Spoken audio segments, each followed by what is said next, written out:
By day, John Wayne Gacy was a respected businessman and community leader. Known for dressing up as a clown and entertaining children, he appeared to be the perfect neighbor. But behind the mask, Gacy led a horrifying double life that would shock the nation. Join us as we uncover the story of John Wayne Gacy, the killer clown who preyed on young men in his community. John Wayne Gacy was born on March 17, 1942, in Chicago, Illinois. From an early age, Gacy's life was marked by challenges and instability. He struggled with health issues and endured a difficult relationship with his father, who was often abusive and belittling. Growing up, Gacy faced bullying at school, and the constant disapproval at home made him feel isolated. As a young man, Gacy tried to live a normal life. He married his first wife, Marlyn Myers, in the early 1960s, and the couple had 2 children together. For a while, he seemed to find stability, working at a shoe company and managing several fast food franchises owned by his father-in-law. However, in 1968, Gacy was convicted of an assault-related offense in Iowa, which led to a prison sentence.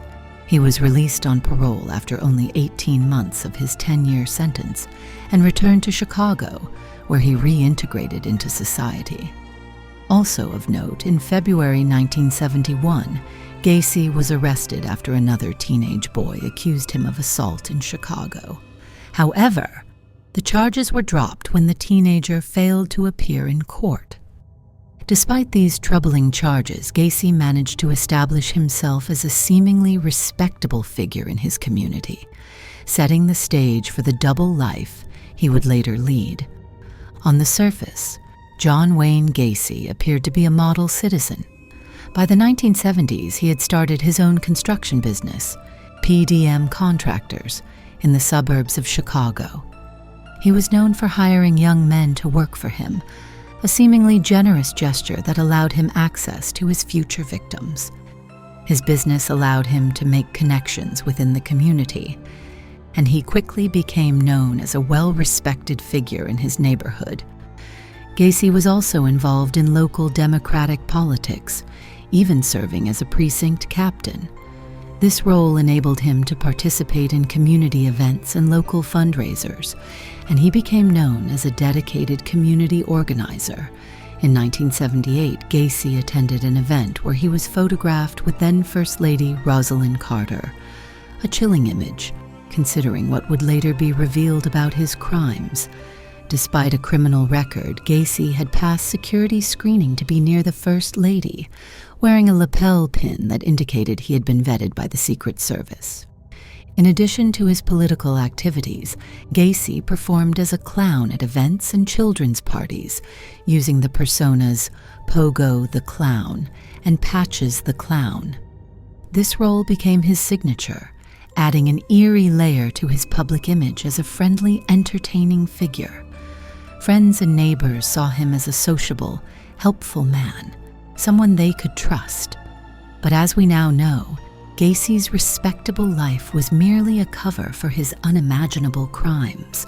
John Wayne Gacy preyed on young men and teenagers, mostly those he lured with promises of work or friendship. Between 1972 and 1978, he killed at least 33 young men, using brutal tactics that showed the depths of his depravity. His victims were often vulnerable, looking for work or companionship, which Gacy would exploit. Once he had gained their trust, he would lure them to his home under various pretenses. There, he would restrain them, often using handcuffs as part of a cruel magic trick. Many of his victims were subjected to horrifying acts before Gacy took their lives. He buried 26 of them in the crawl space beneath his house, while others were disposed of in the Des Plaines River. His calculated approach to murder allowed him to evade suspicion for years. While the story of John Wayne Gacy is well known, it's essential to remember each of his victims, young men with families, friends, and dreams. Here are the names of those whose lives were tragically cut short, listed by their dates of disappearance. Timothy McCoy, January 3rd, 1972. John Butkovich, July 31st, 1975. Darrell Sampson, April 6th, 1976. Randall Riffett, May 14th, 1976. Samuel Stapleton, May 14th, 1976. Michael Bonin, June 3rd, 1976. William Carroll, June 13th, 1976. James Hackinson, August 5th, 1976. Rick Johnston, August 6th, 1976. Kenneth Parker, October 24th, 1976. Michael Marino, October 24th, 1976. Gregory Godzik, December 12th, 1976. John Syke, January 20th, 1977. John Prestige, March 15th, 1977. Matthew Bowman, July 5th, 1977. Robert Gilroy, September 15th, 1977. John Mowery, September 25th, 1977. Russell Nilsson, October 17th, 1977. Robert Winch, November 10th, 1977. Tommy Bowling, November 18th, 1977. David Talsma, December 9th, 1977. William Kindred, February 16th, 1978. Timothy O'Rourke, June 16th, 1978. Frank Landingen, November 4th, 1978. James Mazzara, November 24th, 1978. Each of these individuals was taken from their families and communities, and their stories remain a painful reminder of Gacy's brutal crimes. John Wayne Gacy's downfall began in December 1978, when 15-year-old Robert Piest disappeared after leaving his job at a pharmacy. Piest had mentioned to a coworker that he was meeting with Gacy about a potential job, leading police to begin their investigation into the seemingly respectable contractor.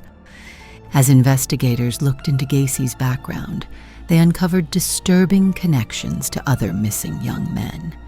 Police obtained a search warrant for his home, where they discovered a suspicious smell and ultimately the remains of multiple bodies buried in the crawl space.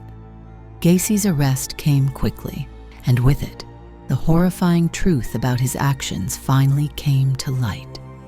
Gacy's trial began on February 6, 1980, and quickly became one of the most publicized criminal cases of its time. The prosecution presented overwhelming evidence, including personal items belonging to several of his victims found in his home. They also brought in witnesses who had narrowly escaped Gacy, recounting disturbing encounters that painted a clear picture of his predatory nature. Offered me to smoke a joint, and because it was cold, and I said sure, and I hopped in the car. One of the most powerful testimonies came from investigators who described the gruesome discovery of bodies buried in the crawl space under Gacy's house. The first body was excavated. There was a lot of water in the crawl space. As a matter of fact, the body had to be taken up literally out of water. Family members of the victims also took the stand, sharing the devastating impact of their loved ones' disappearances. He was a good boy.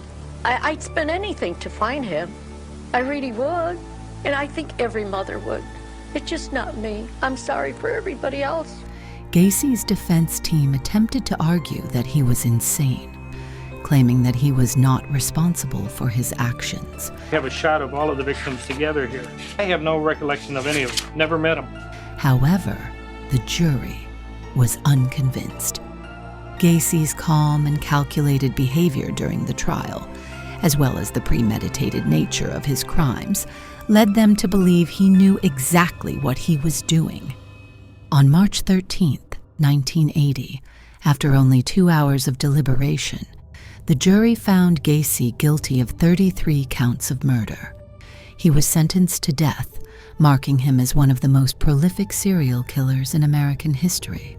Over the following years, Gacy remained on death row at Illinois' Menard Correctional Center, where he filed numerous appeals.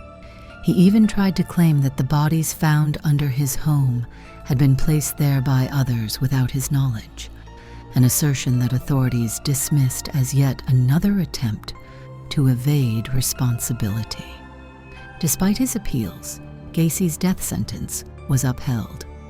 On May 10, 1994, after 14 years on death row, John Wayne Gacy was executed by lethal injection at the Stateville Correctional Center in Illinois.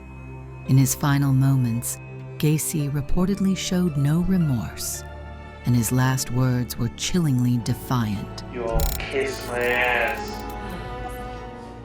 The execution brought a sense of closure to the families of his victims, yet his legacy as the killer clown remains one of the darkest chapters in American criminal history. John Wayne Gacy's case left an indelible mark on American culture and the true crime genre. His role as a beloved community member and clown who secretly harbored a deadly double life shattered perceptions of safe community figures.